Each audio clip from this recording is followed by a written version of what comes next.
Psalm 16 is where we're going to be for a little bit today. And here's why I love the Psalms, and here's why I love Psalm 16. I love the Psalms in part because the Psalms are full of experience and emotion. David wrote many of the Psalms, who was king of Israel and a shepherd, but there's also a lot written by people we're not really sure of, but they have ups and down experience. They have great loss, great tragedy. They're chased by great enemies, but there's also this great victory and this great celebration. There's great questioning of, where are you, God? And there's great declaration of, oh, there you are, God. And I love that. And it started in college. I don't know why, but I just constantly have found myself drawn back to the Psalms. If there's ever a big question mark over my head, like spiritually, or where am I at, or how do I get my bearings, I generally end up finding myself back in the Psalms somehow. And so I have during this COVID time too, and during all this uniqueness, I'm reading lots of other places in the scripture, but I find myself a lot of days at least checking in on the Psalms. And so that's led a little bit of just saying, man, let's be there this summer. Let's live in this a little bit this summer. But Psalm 16 is so cool because among the many different emotions throughout the book of Psalms, Psalm 16 is like this really confident psalm. It's written by David. My hunch is towards the end of his life, we don't know exactly when, but it's got all this confidence and this certainty and this like, yes, this is who God is, and because that's who God is, and because that's how God is with me and I'm with God, this is what I just know, and these are certain things, right? And I don't know about you, but man, it just feels like we could use some confidence, like about certainty and what's certain, right? I just feel like we could use some anchoring in some things, right? To understand, okay, I don't know what to do with all of this, but I know this. And if I know this, then maybe that will help me know what to do with all of this or what not to bother with all of this. And so David, he kind of writes this like conviction psalm, and it comes, I think, again, from lots of experience and lots of ups and downs and lots of not confidence moments.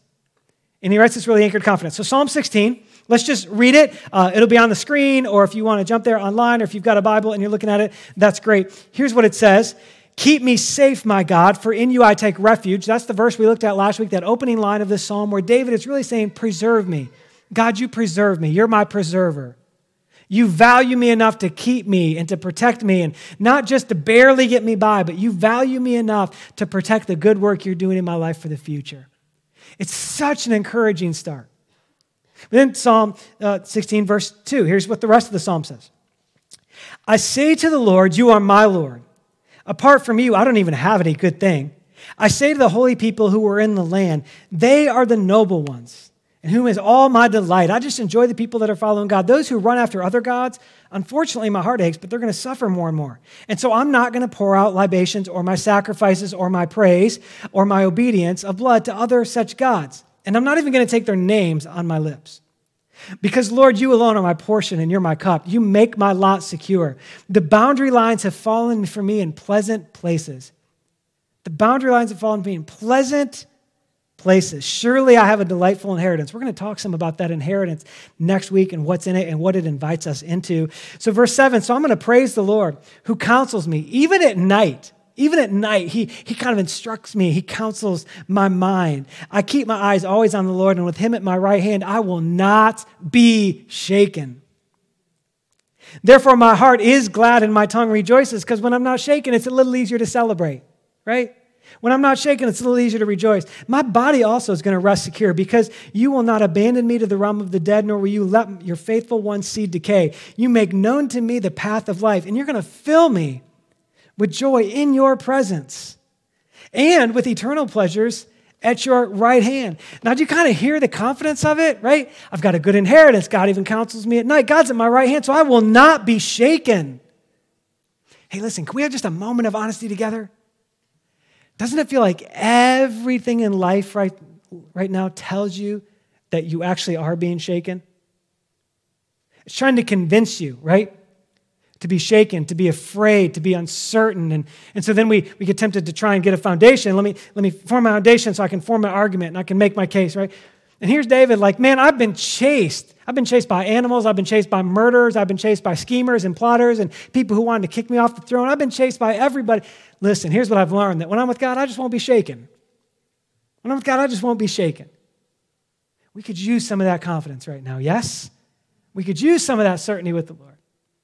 And verse 1, it starts so encouraging, right? But preserve me, God. You keep me safe. Because you want to preserve me, I know that I can take refuge in you. But then there's this verse 2. Like verse 2 is actually the pivot, right? Verse 2 is actually like the hinge on which this whole psalm, this whole journal entry from David actually swings, right? It's this move to say, this is encouragement. Now let me start to drive a stake in the ground and tell you how we experience God as refuge and how we are not shaken and how we experience his joy and how we experience his protection and his counsel at the night. Let me tell you where this really all gets its center. Let me tell you what gives you my confidence.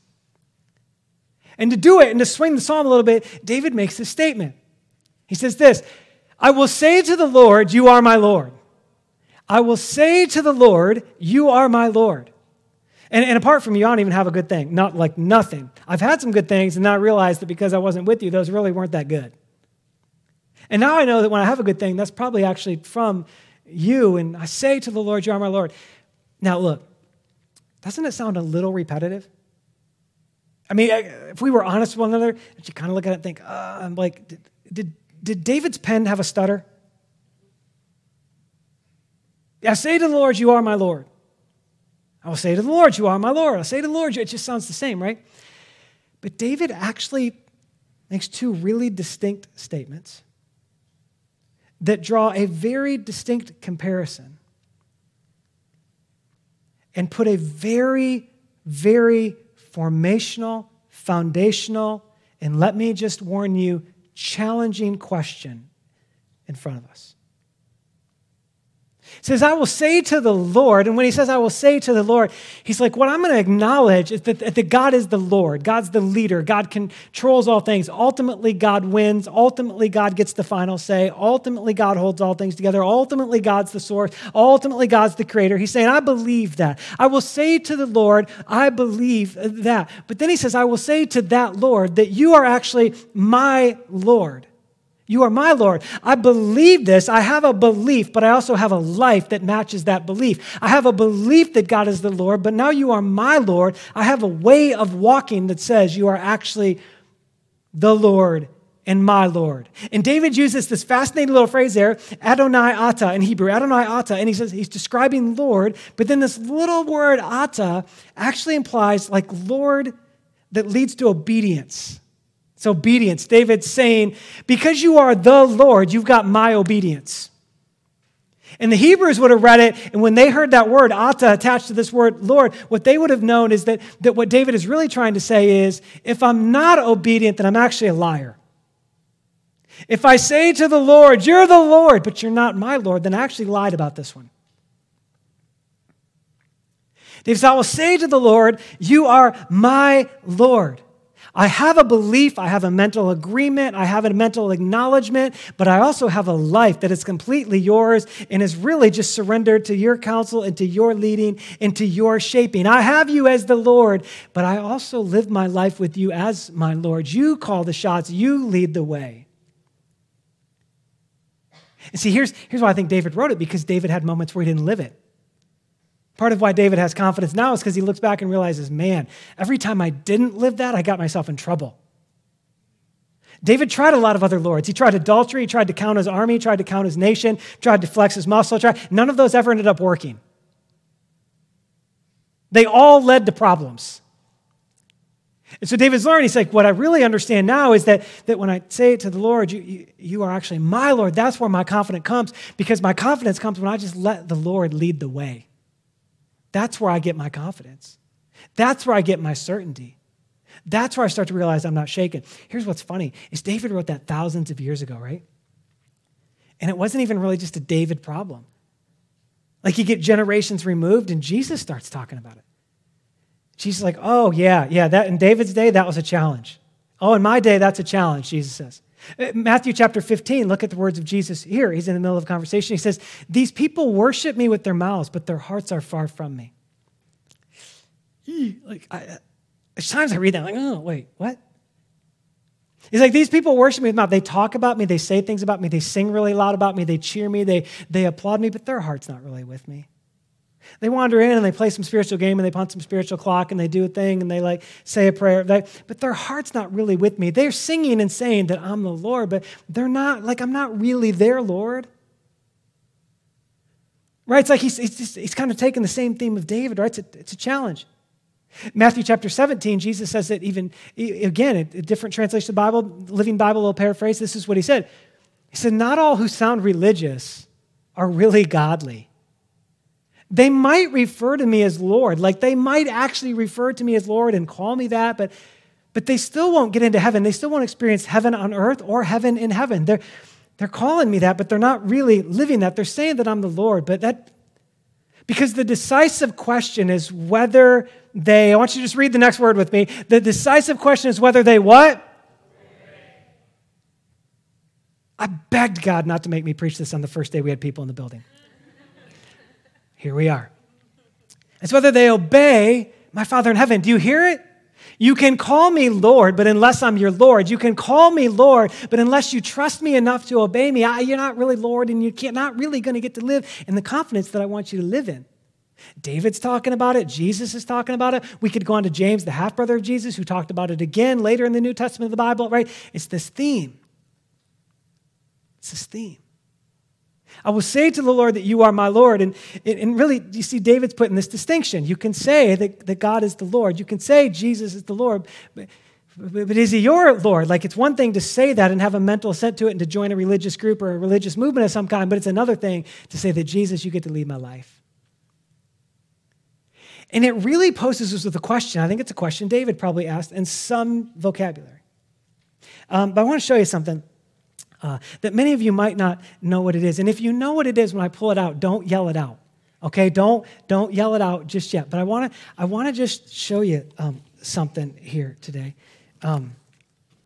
Just by a raise of hand, do any of you know what this is?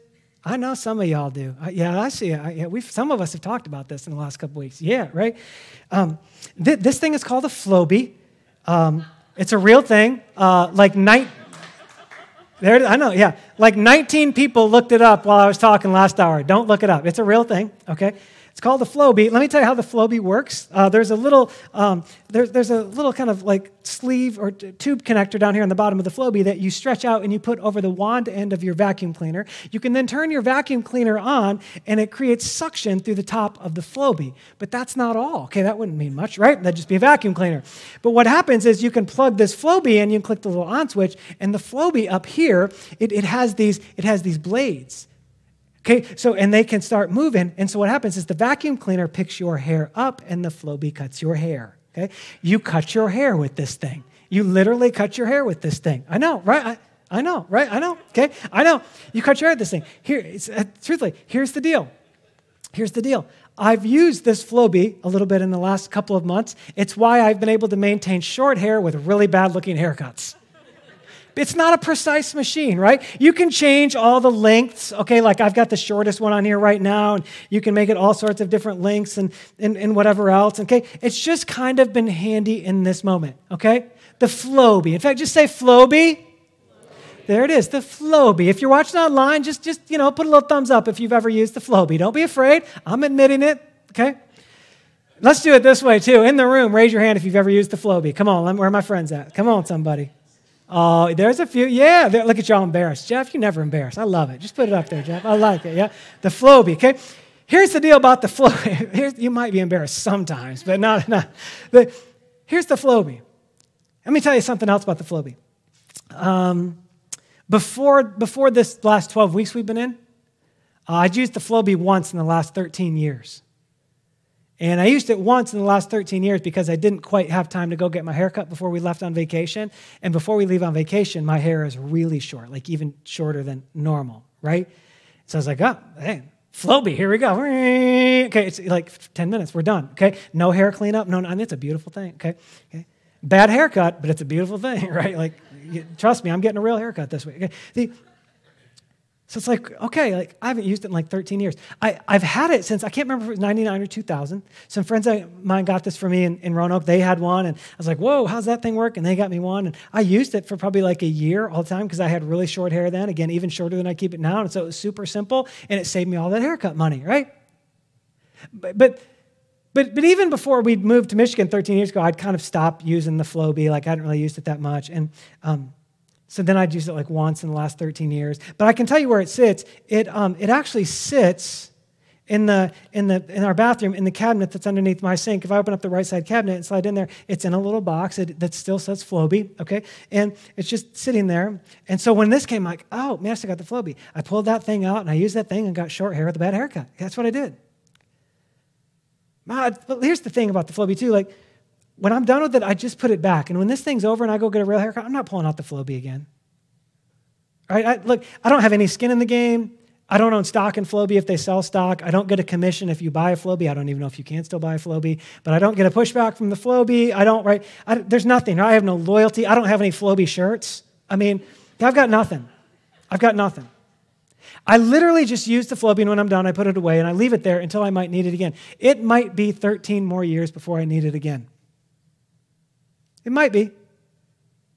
It's just there. It might be 13 years. I'm just eventually going to put the thing back when I'm done. I'm done using it.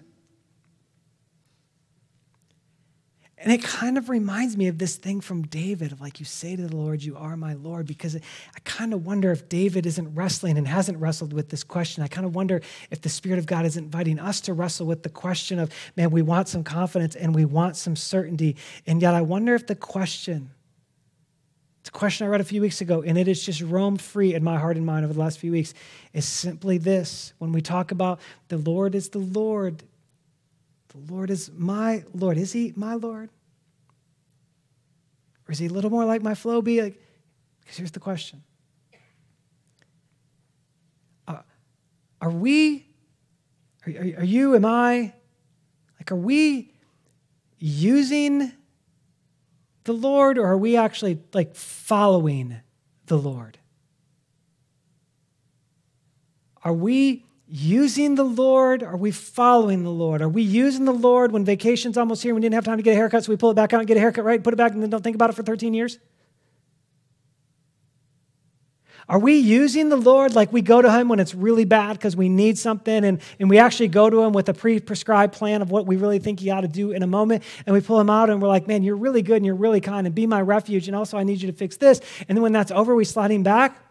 Do we go to him kind of like when things are good? Because like, oh, things are good. God must love me, so let me get attached to him again. This must mean we're good, right? And so we pull God out and we use God to like affirm the good feelings that we think we're having, or to try and protect the blessing we think we've received. Do we use God and then like put God back when it's not quite as convenient and not quite as much of a sure thing? Or are we actually following God, invested all the way in, allowing God to call the shots, allowing God to lead, trusting God enough to say, I'm in with you no matter what. I'm in with you and trusting that if you save me, you would lead me. Are we in with God? Are we actually literally following God and letting God lead and shape the answers?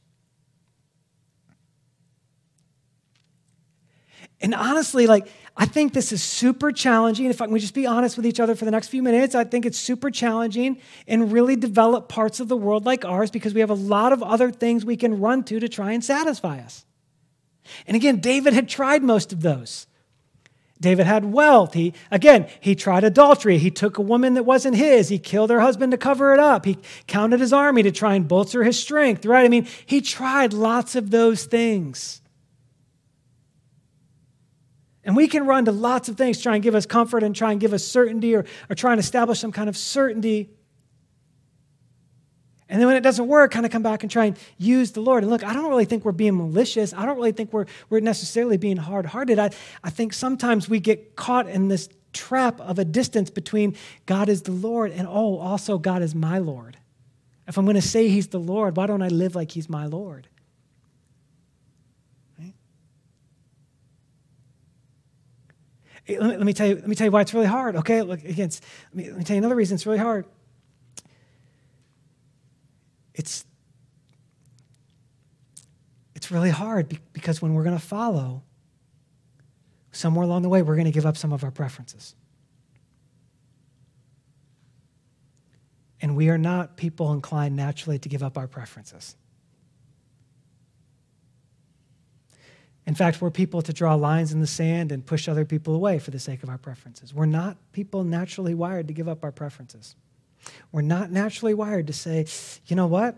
Because I trust that God really is the Lord and wants to be my Lord, my preference looks like one thing, but I'm going to actually trust that God's preference for me is better for me.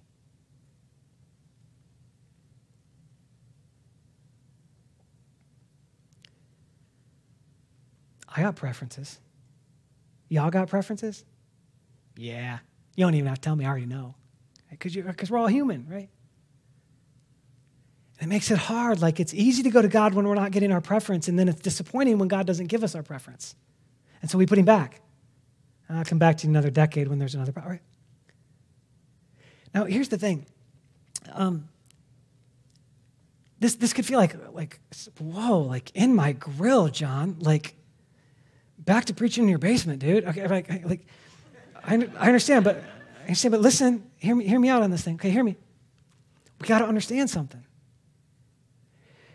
This whole relationship and journey with God and this whole psalm is motivated not by somehow God's anger with us. It's motivated by God's love and desire for us. It's motivated by this reality, this understanding that David has, like, oh, right. Remember, I want to say to the Lord, you are actually my Lord, because what I keep learning is that I don't have any good thing apart from you. And I'm learning what happens in verses 3 and 4. Let's look at it again. I'm learning what happens in verses 3 and 4, and I don't want to live there. In verses 3 and 4, I say to the holy people, the people who are following God, that, man, they're noble and there's so much delight in them. But those who run after other gods or other preferences or other persuasions or other things that they're convinced of that are counter to God, they just keep suffering more and more. And David's like, I don't want to live that way. I've tried that. I've done that. Never worked. So I'm not going to pour out my life anymore to those gods. I'm not offering my life anymore to that. Because I want to live a life that's not shaken. I want to live a life where God counsels me in the night. I want to live a life where I live in the fullness of the goodness of the inheritance of God. I want to live a life where I experience the fullness of his joy in every waking breath that I experience on this earth and for all of eternity. I want to live that life with God. It's motivated by God's love for us. I think Paul gets it in the New Testament of the Bible, right? He wrote so much in the New Testament, and he makes this one phrase. He's writing to these people in a letter called the Galatians, and he's really writing, trying to help them see, like, whoa, don't get distracted from Jesus. Don't get off course here. Like, remember the goodness of Jesus and how he came to you and what he longs for you to experience. And he says, let me just tell you part of my story. And he says, I basically, in Galatians 2:20, I live my life with faith in Jesus, who is the one who loved me and gave himself up for me.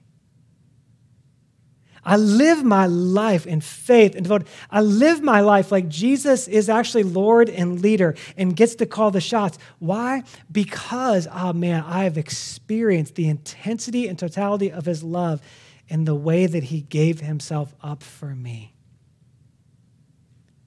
See, it just keeps coming back to grace with God. It keeps coming back to love with God. It keeps coming back to his motive and his desire to be with us. So I wonder if Paul's kind of answering the same question David was wrestling with and Jesus pointed out in people and that we need to wrestle with on occasion. Of would we actually live our life with faith and trust in the Jesus who loved us and gave himself up for us? How do we do it? Let me give you two things. They're super simple but super challenging at the same time. Number one is this: decide that he will be. Just decide.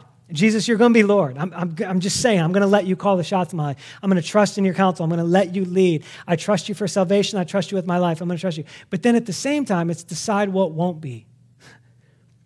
Right? Sometimes we need to name the distraction. We need to name the temptation. Right? So listen, let's just name some things that won't be Lord. Let's name some things that will not leave us with a guarantee of not being shaken. Let's just name some things that are never going to guarantee our joy. 100%. I've told you for me many times before, the one I got to be careful of is my family. My family just cannot be my Lord. And I love them with everything I've got. And I got to put it down all the time. But they are wonderfully, nearly perfect human beings. And it is not fair for me to put the weight on them that they would be my ultimate joy or they would be the ultimate satisfaction of my life. They thrive better when I let them be the gift God made them to be. I was just going to say, our family was not made to be Lord. They were not made to be the ultimate satisfaction. They were not made to be the ultimate thing that protects us from being shaken. Our money's not. Our job's not. Okay? I can't believe I'm going to go here on the first week the way people learn, but listen, we just got to talk about it. Listen, our government is not. Your political party is not.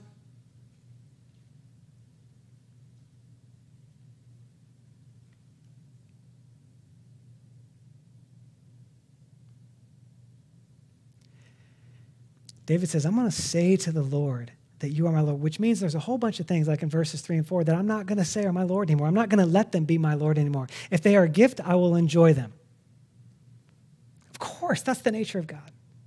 But I'm going to decide that he is. I'm going to decide what's not. And that's kind of what Paul's doing, right? I'm going to just live my life in faith in the one who loved me and gave himself up for me. So there's this thing, again, we talk about a lot around here that I try to encourage you to do a lot. So part of the way to just kind of stay fresh with God is keep rehearsing your grace story.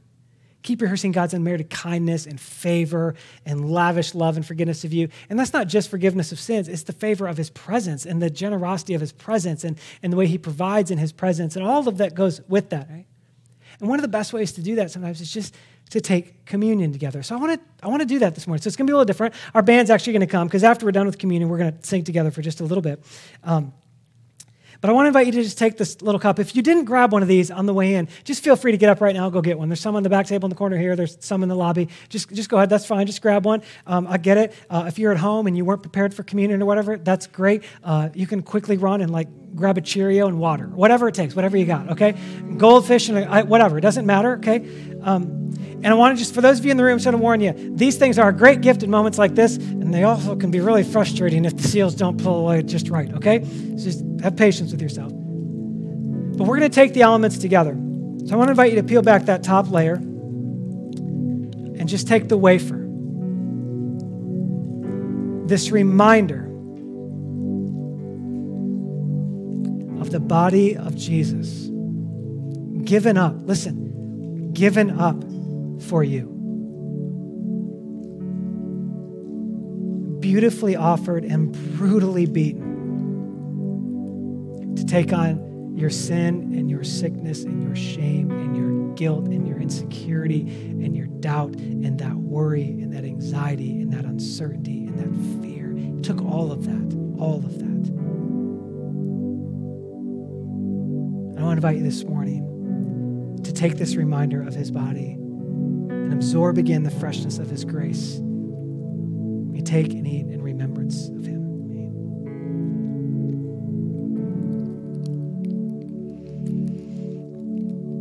If you want to peel back that second layer, you get to the juice, just this reminder of the blood of Jesus Christ, which is where actually life begins, right? Scriptures tell us that there's no forgiveness and removal of sins without the shedding of the blood. Jesus literally had to give the source of his life. And again, he did it to not just pay a price, but to win the day, right? To win the day, to change the whole course of life so that he could prove he was worthy of being Lord. Worthy of being Lord. So I want to invite you to take and drink in really grateful remembrance of him and his grace, his life offered on your behalf.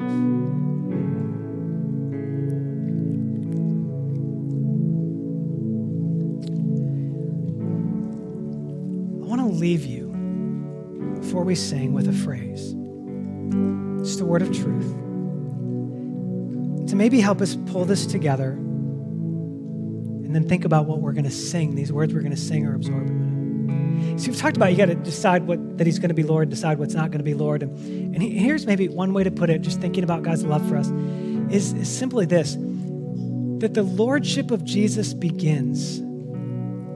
The lordship with Jesus begins when we trust enough in his love to trust in his leading. When we trust enough in his love for us that we would trust in his leading. And that's part of the question, right? Am I using Jesus or following Jesus? Is he the Lord or is he also my Lord? It really becomes this thing of, oh, wait a second. I do trust in his love to forgive, so I will trust in his leading of my days. I want to, just with that truth running around, settling, I want to invite you to stand and we're going to declare it in just a song we're going to sing. We're going to sing to the one who is an anchor, who locks us in, who is the stabilizer, who protects us in the storm, who is the center of it all. So I want to invite you, just with hearts full of gratitude, hearts deciding that Jesus is Lord, maybe for the first time or the millionth time today, to sing this. To sing this with our lips and our mouths, but with hearts that are really close to him. attached and one with him through the gift of Jesus himself.